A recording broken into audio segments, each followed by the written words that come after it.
Pemirsa nampenin penincapan kasus COVID-19, Menteri Koordinator Bidang Kemaritiman dan Investasi Menko Marves, Luhut B. Panjaitan, mewali ngenter rapat koordinasi evaluasi PPKM Jawa Bali, kesarengin samian Gubernur Jawa Bali miwah Forkopimda, sejroning usaha nambakin penglalah varian Omikron.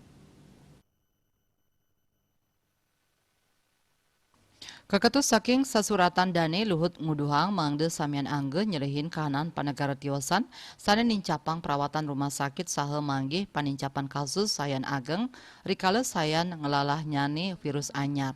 Rau mangkin akehan kasus ngelimbak ring daerah Jabodetabek sane medue capaian vaksinasi dosis 1 miwah 2 sampun ageng.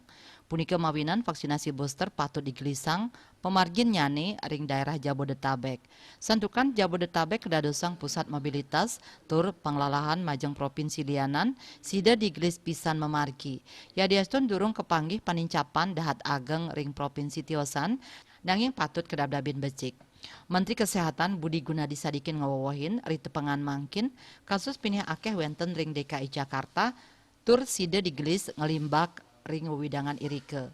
Majeng samian kepala daerah taler sampun sayage melarapan yaga yang genah perawatan tur makudang-kudang pemargi nampenin varian puniki. Dr. Erlina saking Perhimpunan Dokter Paru Indonesia ngwedarang yening varian Omikron ketahnyani nyihnayang gejala dekah. Punika mawinan samian krama mangdesayan yatne ring kuentenan gejala punike. Bali pos nguningayang.